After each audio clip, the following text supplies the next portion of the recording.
আসসালামু আলাইকুম। এখন দেখবেন সংবাদ শিরোনাম। তারেক রহমানকে অভ্যর্থনা জানাতে বিএনপির জোর প্রস্তুতি, ঐতিহাসিক হবে সংবর্ধনা বললেন নেতারা। সিঙ্গাপুরে ওসমান হাদির অপারেশনে পরিবারের অনুমতি, কাল বিশেষ দোয়া প্রার্থনার আহ্বান। সাভারের রিসোর্টে চলে শেষ মুহূর্তে প্রস্তুতির ধারণা গোয়েন্দাদের। নির্বাচন, গণভোট ও নিরাপত্তা নিয়ে বিদেশি কূটনীতিকদের আশ্বস্ত করল সরকার। আন্তর্জাতিক সংস্থাকে পর্যবেক্ষক পাঠানোর আহ্বান। প্রযুক্তির ফাঁদে বাড়ছে মানব পাচার, অবৈধ পথে ইউরোপ প্রবেশের শীর্ষে বাংলাদেশ। টনক নড়ছে না সরকারের। এতক্ষণ দেখছিলেন সংবাদ শিরোনাম, এখন দেখবেন বিস্তারিত। বিএনপির ভারপ্রাপ্ত চেয়ারম্যান তারেক রহমানের স্বদেশ প্রত্যাবর্তনকে স্মরণীয় করে রাখতে জোর প্রস্তুতি নিচ্ছে বিএনপি। নিরাপত্তার বিষয়টি গুরুত্ব দিয়ে প্রিয় নেতার অভ্যর্থনা পর্বের পরিকল্পনা সাজাচ্ছে এই সংশ্লিষ্ট কমিটি। দুপুরে তারা হযরত শাহজালাল আন্তর্জাতিক বিমানবন্দর সরেজমিনে পরিদর্শন করেছেন, কথা বলেছে সিভিল এভিয়েশন কর্তৃপক্ষের সঙ্গেও। এদিকে তারেক রহমানের স্বদেশ প্রত্যাবর্তন উপলক্ষে দেশের 7 রুটে ভাড়া পরিশোধের শর্তে ট্রেন চেয়ে রেলওয়ে মন্ত্রণালয়ে চিঠি দিয়েছে বিএনপি। দীর্ঘ নির্বাসন কাটিয়ে 25 ডিসেম্বর দেশে ফিরছেন বিএনপির ভারপ্রাপ্ত চেয়ারম্যান তারেক রহমান।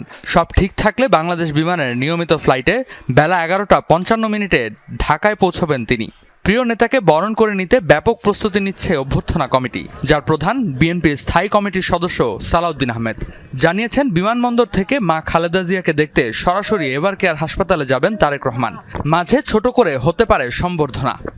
বাংলাদেশ বিমানের যেটা নিয়মিত ফ্লাইট, যেটা কমার্শিয়াল ফ্লাইট, সেটাতেই উনি আসছেন এবং সেটার ল্যান্ডিং টাইমটা 11:55। তারেক রহমানের দেশে ফেরার অভ্যর্থনা হবে ঐতিহাসিক, মানুষের উপস্থিতি হবে স্মরণীয়।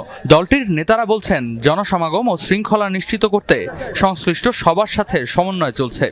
তার এই ঐতিহাসিক প্রত্যাবর্তন যেন বিগত 55 বছরের ইতিহাসে যেভাবে যা কিছু দৃষ্টান্ত হয়েছে তাকে ছাড়িয়ে যায় এবং আগামী 55 বছরের ইতিহাসও যেন সেরকম কোনো ঐতিহাসিক ঘটনা না হয়, সেরকম একটা আমরা স্মরণীয় করে রাখার জন্যই আমাদের সমস্ত আয়োজন হচ্ছে। ইতিহাসের স্মরণীয় জনসমাগম নিশ্চিত করার জন্য আমাদের এই কমিটির নেতৃবৃন্দরা দিনরাত তারা পরিশ্রম করছে। এদিকে ত্রয়োদশ জাতীয় সংসদ নির্বাচন সামনে রেখে মনোনীত প্রার্থীদের সঙ্গে ধারাবাহিক মতবিনিময় করছে বিএনপি। গুলশানের বিএনপি চেয়ারপারসন কার্যালয়ের 3 দিন ব্যাপী এই কর্মসূচির দ্বিতীয় দিন বৃহস্পতিবার রংপুর, রাজশাহী ও খুলনা বিভাগের 107 জন প্রার্থীর সঙ্গে ভার্চুয়ালি বৈঠক করে। জীবন মৃত্যুর সন্ধিক্ষণে ওসমান হাদি পরিবারের পক্ষ থেকে সিঙ্গাপুরে অপারেশন করার অনুমতি দেওয়া হয়েছে, এমনটাই জানিয়েছে ইনকিলাব মঞ্চ। এদিকে ওসমান হাদির জন্য সবার কাছে দোয়া চাইলেন স্বরাষ্ট্র উপদেষ্টা মোহাম্মদ জাহাঙ্গীর আলম চৌধুরী। শুক্রবার জুমার নামাজের পর মুসলিমদের এবং অন্য ধর্মের সবাইকে নিজ নিজ উপাসনালয়ে প্রার্থনার অনুরোধ করেন তিনি। বুধবার রাতে প্রধান উপদেষ্টা ডক্টর মোহাম্মদ ইউনূসকে ফোন করে সিঙ্গাপুরের পররাষ্ট্রমন্ত্রী ডক্টর ভিভিয়ান বালাকৃষ্ণন জানান, ইনকিলাব মঞ্চের মুখপাত্র ওসমান হাদির অবস্থা অত্যন্ত সংকটাপন্ন। সিঙ্গাপুর জেনারেল হাসপাতালের চিকিৎসকরা আরও জানান, মস্তিষ্ক থেকে গুলির অংশ বের করা জরুরি। হাদির মস্তিষ্ক ছাড়া অন্য সব অঙ্গ প্রত্যঙ্গ সক্রিয়। 4 ডিসেম্বর পুরানা পল্টনের বিজয়নগর এলাকায় দুর্বৃত্তদের হামলার শিকার হন ধানমন্ডি 8 আসনের সম্ভাব্য স্বতন্ত্র প্রার্থী ওসমান হাদি।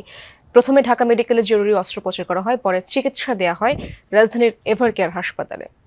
ওসমান হাদির জন্য দোয়া করবেন, উনি যেন সুস্থ হয়ে আমাদের মাঝে ফিরে আসতে পারেন। জাতীয় নির্বাচন ও গণভোটের প্রস্তুতি এবং নিরাপত্তা নিয়ে বিদেশি কূটনীতিকদের আশ্বস্ত করেছে সরকার। বিকেলে রাষ্ট্রীয় অতিথি ভবন পদ্মায় তাদের আনুষ্ঠানিকভাবে ব্রিফ করেন পররাষ্ট্র সচিব আসাদ আলম সিয়াম। এ সময় আসছে নির্বাচন পর্যবেক্ষণে বিভিন্ন দেশ ও আন্তর্জাতিক সংস্থাকে পর্যবেক্ষক পাঠানোর অনুরোধ করা হয়। ফেব্রুয়ারির নির্বাচন সহ সমসাময়িক বিভিন্ন ইস্যুতে বিদেশি কূটনীতিকদের জন্য পররাষ্ট্র মন্ত্রণালয়ের ব্রিফিং। রাষ্ট্রীয় অতিথি ভবন পদ্মায় বিকেল 3টার আগেই আসতে থাকেন বিদেশি দূতরা। জাতিসংঘের আবাসিক প্রধান, ইউরোপীয় ইউনিয়নের মিশন চিফ, যুক্তরাষ্ট্র, চীন, রাশিয়া, জাপান, জার্মানি সহ বিভিন্ন দেশ ও আন্তর্জাতিক সংস্থার প্রধান অথবা তাদের প্রতিনিধি হাজির হন নির্ধারিত সময়ের আগেই। 10 মিনিটের এই ব্রিফিংয়ে মূলত কথা বলেন পররাষ্ট্র সচিব। নিরাপত্তা পরিস্থিতি নিয়ে সরকার তথা আইনশৃঙ্খলা বাহিনীর বিভিন্ন পদক্ষেপ তুলে ধরেন তিনি।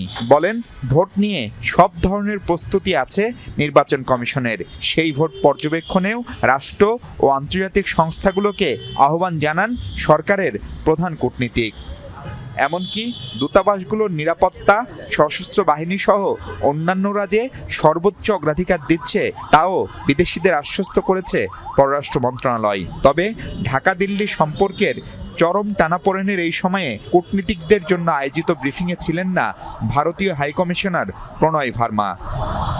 মাহফুজ মিশু, যমুনা নিউজ, ঢাকা।